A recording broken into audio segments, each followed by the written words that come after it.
প্রিয় শিক্ষার্থীরা, আমাদের পূর্ববর্তী ভিডিওটি দীর্ঘ হয়ে যাওয়ার কারণে আমরা দুটি অংশে বিভক্ত করে ভিডিও তৈরি করেছি। তো পূর্ববর্তী ভিডিওতে আমরা যেখানে আলোচনায় ছিলাম জনসংখ্যা,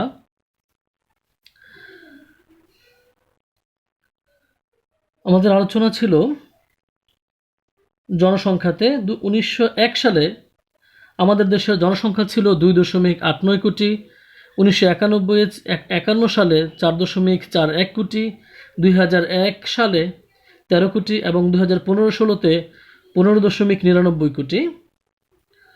সাধারণত কোনো দেশের জনসংখ্যা সেই দেশের ব্যবসা বাণিজ্য, কৃষি, শিল্প, খনিজ প্রভৃতি ক্ষেত্রের উন্নতি সাধনে বিশেষ সহায়তা করে।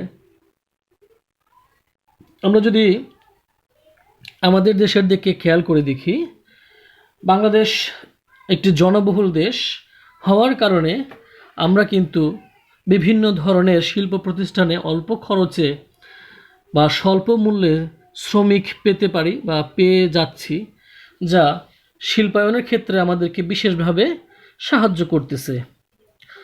এছাড়া সরকারের শিল্পনীতি, বাণিজ্য নীতি, দক্ষ মানব সম্পদ, কারিগরি শিক্ষা ও প্রযুক্তিবিদ্যা এসব উপাদান সামাজিক পরিবেশকে প্রভাবিত করে এবং অর্থনৈতিক উন্নয়ন ত্বরান্বিত করে।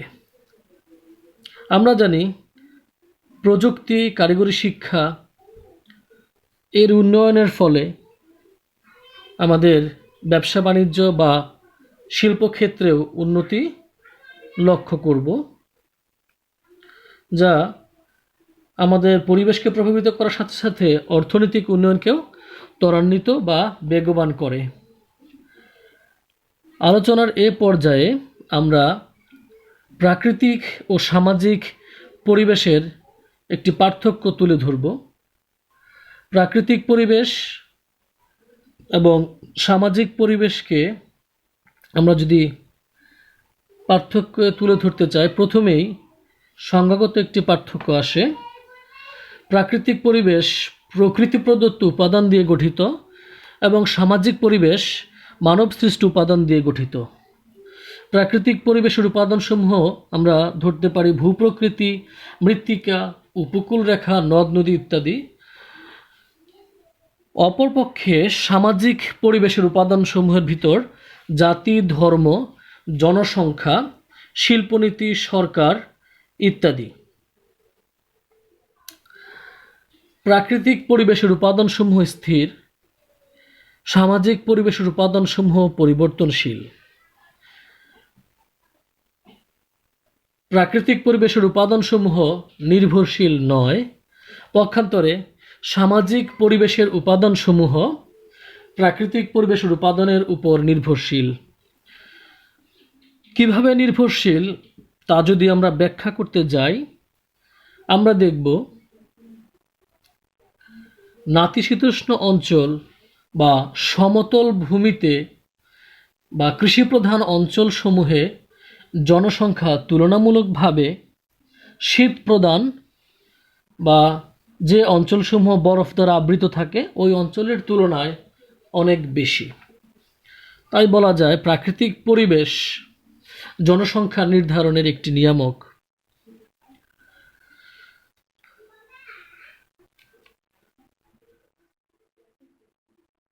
আলোচনার এ পর্যায়ে তোমাদের সামনে তুলে ধরা হচ্ছে বাংলাদেশের অর্থনীতিতে প্রাকৃতিক পরিবেশের প্রভাব।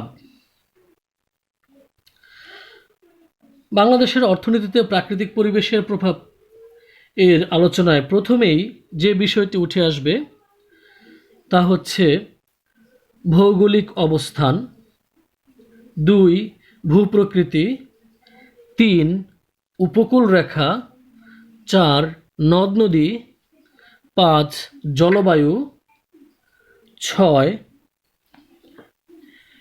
প্রাকৃতিক সম্পদ। 1 ভৌগোলিক অবস্থা। যে কোনো দেশের ভৌগোলিক অবস্থান সে দেশের ব্যবসা বাণিজ্যকে বহুলাংশে নিয়ন্ত্রণ করে। যদি কোনো দেশের সাথে অন্য দেশের পরিবহন ব্যবস্থার কোনো সংযোগ না থাকে, সেক্ষেত্রে ওই দেশের ব্যবসা বাণিজ্যের প্রসার লাভ করতে পারে না। এক্ষেত্রে বাংলাদেশের রয়েছে প্রচুর সম্ভাবনা। মহাসাগরে প্রবেশের উন্মুক্ত প্রবেশদ্বার বঙ্গোপসাগর, দীর্ঘ সমুদ্র সৈকত কক্সবাজার, সমুদ্র বন্দর, ভারত ও মিয়ানমারের সাথে সংযুক্ত স্থলবন্দর, আন্তর্জাতিক বিমানবন্দর, দ্রুতগতির আন্তর্জাতিক সুপার অপটিক্যাল ফাইবার লাইনের সাথে সংযুক্ত যোগাযোগ ব্যবস্থা, বৈপ্লবিক উন্নয়নে স্বাধীন বাংলাদেশের নিজস্ব প্রথম স্যাটেলাইট বঙ্গবন্ধু স্যাটেলাইট 1 উৎক্ষেপণের প্রভৃতি কারণে ভূ রাজনৈতিক সুবিধার কেন্দ্রবিন্দুতে অবস্থান করছে বাংলাদেশ।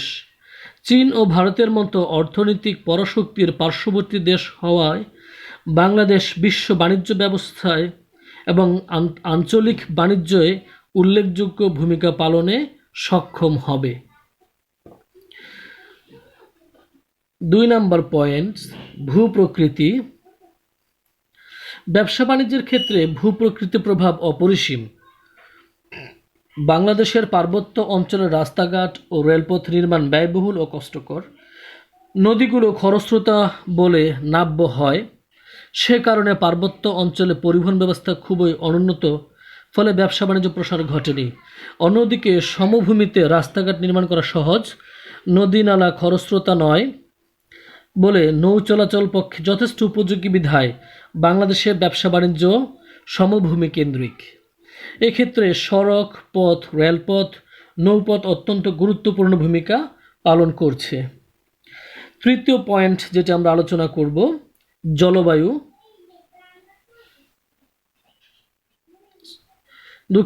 উপকূল রেখা। দেশে ব্যবসা বাণিজ্যের উপর উপকূল রেখার প্রভাব লক্ষণীয়। এ রেখা ভগ্ন হলে এবং নিকটবর্তী সমুদ্র গভীর হলে সেখানে বন্দর নির্মাণ করা সহজসাধ্য হয়।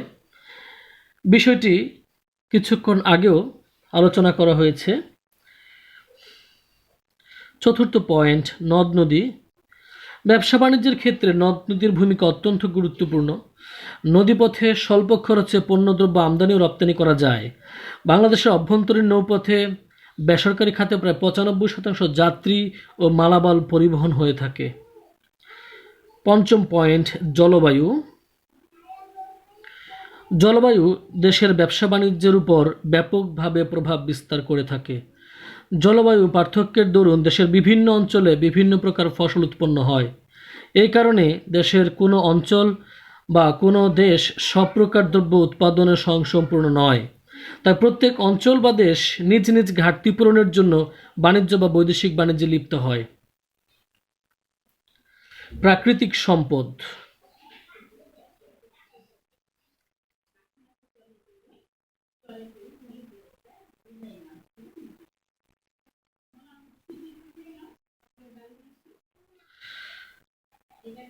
প্রাকৃতিক সম্পদের আলোচনায়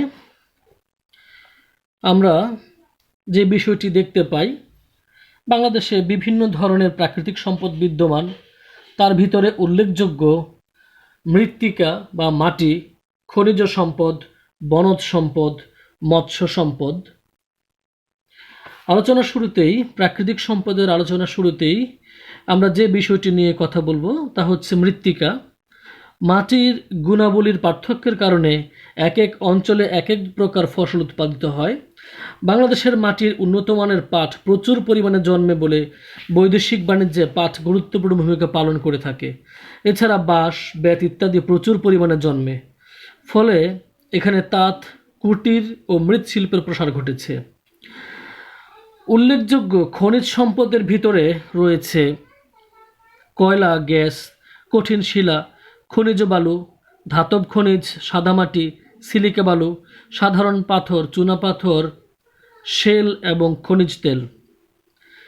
2015 এবং 16 অর্থবছরে খাতোয়ারি গ্যাস ব্যবহারের ফলে বিদ্যুৎ 41.33%, ক্যাপটিভ পাওয়ার 16.63%, ইন্ডাস্ট্রিজ 16.13%, গৃহস্থলী 14.63%, সার কারখানায় 5.44%, সিএনজি 4.81%, বাণিজ্যে 0.93% এবং চা বাগানে 0.09% গ্যাস ব্যবহৃত হয়েছে। বাংলাদেশের যে বনভূমি রয়েছে তাও আমাদের প্রাকৃতিক সম্পদের এক অফুরন্ত ভাণ্ডার। বনজ সম্পদ কোনো দেশের বাণিজ্যিক উন্নতিতে ব্যাপকভাবে সাহায্য করতে পারে। কানাডা, সুইডেন, ব্রাজিল প্রভৃতি দেশে বনজ সম্পদে সমৃদ্ধ হওয়ায় কাঠের ব্যবসায় তারা বেশ উন্নত। 2015-16 এবং 16-17 অর্থবছরে বনজ সম্পদ হতে বাংলাদেশের মোট উৎপাদন যথাক্রমে 14,312 এবং 15,113 কোটি টাকা। মৎস্য সম্পদ। নরওয়ে, কানাডা ও নিউ ফাউন্ডল্যান্ডের অর্থনৈতিক উন্নতি মৎস্য ব্যবসায়ের উপর অনেকটাই নির্ভরশীল। 2015-16 অর্থবছরে মোট দেশজ উৎপাদনে প্রায় 3.65% মৎস্য খাতের অবদান। দেশের মোট কৃষিজ আয়ের 23.81% মৎস্য খাত থেকে আসে। দেশের রপ্তানি আয়ের একটি উল্লেখযোগ্য অংশ আসে মৎস্য খাত থেকে।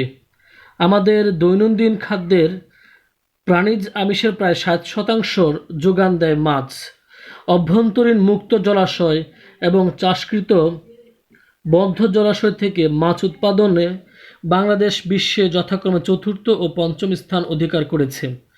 2015-16 অর্থবছরে 0.75 লক্ষ মেট্রিক টন মৎস্য ও মৎস্যজাত পণ্য রপ্তানি করে 4,282.82 কোটি টাকা বৈদেশিক মুদ্রা অর্জিত হয়েছে। প্রিয় শিক্ষার্থীরা, আলোচনার এই পর্যায়ে তোমাদের জন্য বাড়ির কাজ।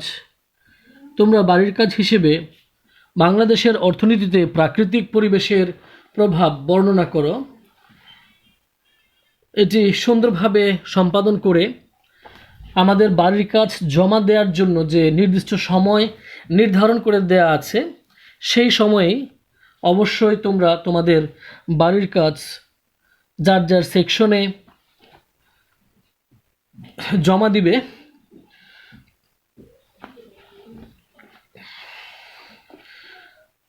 তোমরা ক্লাসগুলো মনোযোগ দিয়ে করবে।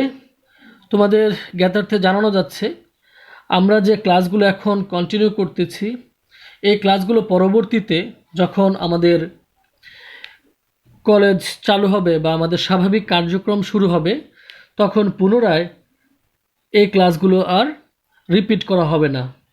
তাই তোমাদেরকে বিশেষভাবে বলা হলো অবশ্যই প্রত্যেকটি লেকচার তোমরা ভালোভাবে ফলো করবে এবং যে বাড়ির কাজগুলো দেয়া হচ্ছে সবগুলো বাড়ির কাজ সুন্দরভাবে সম্পাদন করে সংশ্লিষ্ট শিক্ষকদের নিকট পাঠিয়ে দিবে।